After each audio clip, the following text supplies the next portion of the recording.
है doubling law. Doubling है क्या है, किन लोगों पे लागू होता है, कब लागू होता है, ये सारी चीज़ें मैं डबलिंग के मायने क्या है और डबलिंग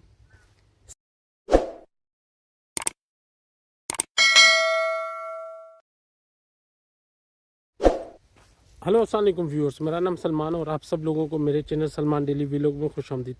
व्यूअर्स, आज की जो वीडियो का टॉपिक है वो है डबलिंग लॉ। डबलिंग है क्या, डबलिंग के मायने क्या है और डबलिंग से क्या आप लोगों को फ़ायदा हो सकता है, क्या नुकसान हो सकता है, और डबलिंग लॉ है वो किस लोगों पर लागू होता है, किन लोगों पे लागू होता है, कब लागू होता है, ये सारी चीज़ें मैं आज आप लोगों को, बहुत सारे मेरे सब्सक्राइबर हैं उनको ये कन्फ्यूजन है कि वो डबलिंग लॉ है क्या, कुछ समझ में नहीं आ रहा है कि हमारे ऊपर डबलिंग लॉ कब इम्प्लीमेंट होगा या डबलिंग लॉ से क्या फ़ायदा होगा, क्या नुकसान होगा। देखिए, इसमें मैं आप लोगों को क्लियर बताना चाहता हूँ। डबलिंग लॉ आर्टिकल 7 से स्टार्ट होता है आर्टिकल 15 तक। 7-8 आर्टिकल्स हैं, उसमें बहुत सारी डिफरेंस है।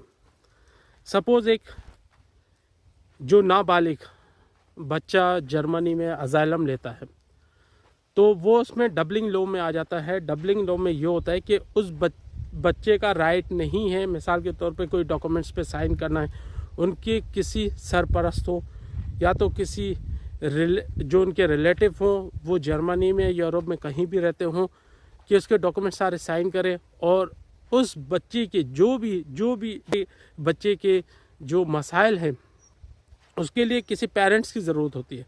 अगर उनके पेरेंट्स नहीं है तो उनके अंकल, कोई रिश्तेदार वो होने चाहिए। नाबालिग बच्चे का या लड़की का जो भी है यहाँ पर यूरोप में अजाइलम लेते हैं, उसमें डबलिंग लॉ में ये भी शामिल है आर्टिकल 8 का। और जो है आर्टिकल 13 जो है, अभी मैं 13 की बात करूंगा क्योंकि ये सारे आर्टिकल एक ही आ जाते हैं, उसमें फैमिली आ जाती हैं, सारी कुछ आ जाती हैं, उसमें फैमिली का सरबरा आ जाता है। फिर उसमें डबलिंग लॉ में ये भी वाजिया आपको करना है कि आप क्यों आए, कैसे आए, कहाँ से आए, बाय एयर आए, बाय ट्रेन आए, तो ये सारी चीज़ें डबलिंग लॉ में आती हैं। अभी एक और चीज़ है डबलिंग लॉ की जो आर्टिकल 13 में, वो उसमें ये बताया गया है कि अगर सपोज़ आप यूरोप एंटर होते हैं, यूरोप की कोई भी कंट्री में एंटर होते हैं, लेट्स सपोज़ आप स्पेन से आते हैं। स्पेन से जब आते हैं और स्पेन से आपने किसी और कंट्री चले गए, मतलब वहाँ पे आपने अजाइलम नहीं लिया, आप किसी और कंट्री आ गए, आपने जाके अजाइलम ले लिया। अभी आप अगर जब अजाइलम ले लेते हैं उसके बाद आपको कन्फ्यूजन ये होती है कि यार मैं तो पहले स्पेन आया, स्पेन एयरपोर्ट पर मेरे फिंगर हो गए, सब कुछ हो गए, और अभी मैं अजाइलम जर्मनी में लूँगा या कहीं और लूँगा तो मेरे लिए प्रॉब्लम हो जाएगी। तो ये बात नहीं है, ये गलत है। कुछ हद तक सही है, कुछ हद तक ये बात दुरुस्त नहीं है। अगर आप डायरेक्ट किसी और कंट्री में, यूरोप की किसी और, आपके पास शेंजन वीज़ा है, आप इटली से होते हुए, पुर्तगाल से होते हुए आप आते हैं, जर्मनी में अजाइलम लेते हैं, और उसके बाद आप ये समझते हैं कि मेरे फिंगरप्रिंट शायद वहाँ से निकल जाएं, शायद वो मुझे निकाल दें, नहीं, ऐसा नहीं होता। डबलिंग लॉ आप पे तब लागू होता है, सपोज़ आप एक कंट्री से आए, आप स्पेन से आए, स्पेन के बाद पुर्तगाल चले गए, स्पेन में केस किया, स्पेन में आपका केस सपोज़ रिजेक्ट हो जाता है। उसके बाद आप चले जाते हैं पुर्तगाल, पुर्तगाल में आपने केस किया, वहाँ पर भी आपका रिजेक्ट हो गया। उसके बाद आप आ जाते हैं थर्ड कंट्री। थर्ड कंट्री मतलब डबलिंग लॉ 3 टाइप के लॉ। डबलिंग लॉ 3 में ये हो जाता है कि आप थर्ड कंट्री में आ जाते हैं। सपोज 2 कंट्रीज में आपका वीज़ा रिजेक्ट हो गया या अजाइलम केस रिजेक्ट हो गया, आप जर्मनी आ गए। तो जर्मनी क्या करेगा, वो आपका सारा डेटा जो है, फिंगरप्रिंट्स, उन कंट्री से सारा डेटा कलेक्ट करेगा और वजह पूछेगा कि आखिर इसका वीज़ा और यह जो इनका अजाइलम है वो क्यों रिजेक्ट हुआ। और जो इनका डेटा जो है, जो कंट्री जिसमें आप पहले आकर वहाँ से आए हैं, आपका वीज़ा रिजेक्ट, सपोज वीज़ा नहीं, आपका अजाइलम केस रिजेक्ट हो जाता है, फिर आप आते हैं जर्मनी। तो जर्मनी के पास 2 मंथ्स का टाइम है। 2 मंथ्स का टाइम है कि जो कंट्री से आप आए हैं, आपका केस रिजेक्ट हो चुका है, अगर विद इन 2 मंथ्स वो आपको वो कंट्री कोई भी जर्मन को डॉक्यूमेंट्स नहीं देती, आपके कोई भी डॉक्यूमेंट्स प्रोवाइड नहीं करती, तो ऑटोमेटिकली जर्मन क्या करेगा कि आपको जो फर्स्ट कंट्री है, फर्स्ट कंट्री में फिर उनसे रब्ता स्टार्ट करेगा। फिर उनसे रब्ता स्टार्ट करने के बाद जर्मन फिर उनसे 2 महीने की रिक्वेस्ट करेगा कि भाई 2 महीने का विद इन पीरियड होता है 2 मंथ्स।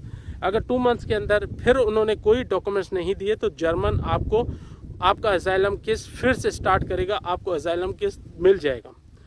फिर उसके बाद बम्प में आपके सारे चले जाएंगे डॉक्यूमेंट्स, बम्प सारे डॉक्यूमेंट्स चेक करेगा, आपका केस कितना स्ट्रॉन्ग है, क्यों आए हो, क्या वजह है, ये सारी चीज़ें बम्प आपसे इंटरव्यू लेगा। इंटरव्यू लेने के बाद जर्मन चेक करेगा कि आपका केस कितना ऑथेंटिक है, कितना प्योर केस है। अगर आपका प्योर केस नहीं है तो वो आपको डिसमिस भी कर सकते हैं, आपको रिजेक्शन भी मिल सकते हैं, आपको डिपोर्ट भी कर सकते हैं। फिर क्या हो जाएगा कि आपको डायरेक्ट जर्मन डिपोर्ट करेगा, क्योंकि उन 2 कंट्रीज़ ने आपका कोई डेटा शेयर नहीं किया, आपकी कोई भी आपकी जो है डॉक्यूमेंट्स प्रोवाइड नहीं किए, तो वो आपका सारा सिस्टम ख़त्म हो जाता है विद इन 2 मंथ्स। वो जर्मन इसके लिए सारा जो है जर्मन के पास आ जाता है सिस्टम।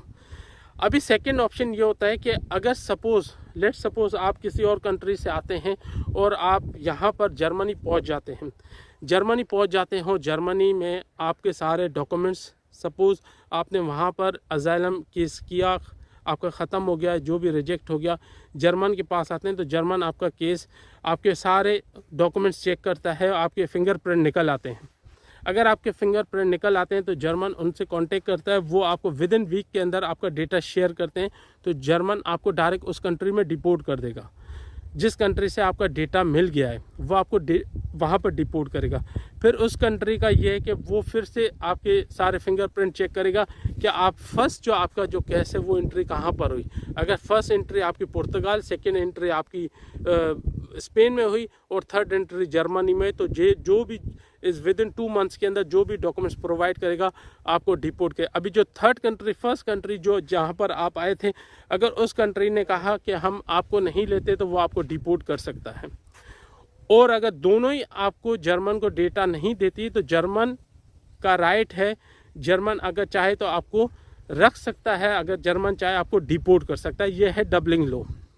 डबलिंग लॉ का मकसद यह है, डबलिंग लॉ का मीनिंग भी यही है, किन लोगों पर कब किस वक्त लागू होता है। अभी बहुत सारे लोग हैं वो डबलिंग लॉ के थ्रू उनको किसी के केस पास हो गए, किसी के रिजेक्ट हो गए, और बहुत सारे लोग ऐसे हैं वो डबलिंग लॉ के थ्रू डिपोर्ट भी हो चुके हैं। मतलब आप डिपोर्ट होने की चांसेस भी हैं, ये नहीं है कि आपको डिपोर्ट नहीं किया जाएगा। जो अभी जो हालात चल रहे हैं, जो अभी ये सारा जो सिस्टम चल रहा है, इसमें बहुत सारे लोग हैं जो डबलिंग लॉ के थ्रू आए थे, उनको डिपोर्ट भी कर दिया। तो ये मेरा आप लोगों के क्लियर करना था कि डबलिंग लॉ का मतलब क्या है। फैमिलीज़ का भी है, सब जो भी हैं, अगर सपोज़ कोई फैमिली आ जाती है, उनके भी फिंगरप्रिंट निकल जाती है, तो उसमें भी डबलिंग लॉ में ये कि जो फैमिली का सरबराह होगा, जो भी होगा, उसके सारे डॉक्यूमेंट्स चेक होंगे, उससे सारी पूछ होगी, आपको अलग अलग इंटरव्यू लिया जाएगा। हर किसी से, अगर फैमिली के मेंबर है 5-6, आपके सबके इंटरव्यू लिए जाएंगे।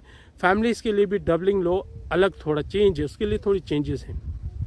तो ये थी आज की वीडियो। अगर आप लोगों को वीडियो अच्छी लगे लाइक शेयर ज़रूर कीजिएगा। ये जो आप लोगों का कन्फ्यूजन थी वो आज मैंने कोशिश की ख़त्म कर दूं, तो वीडियो को लाइक शेयर ज़रूर कीजिएगा। नेक्स्ट वीडियो तक अल्लाह हाफ़िज़।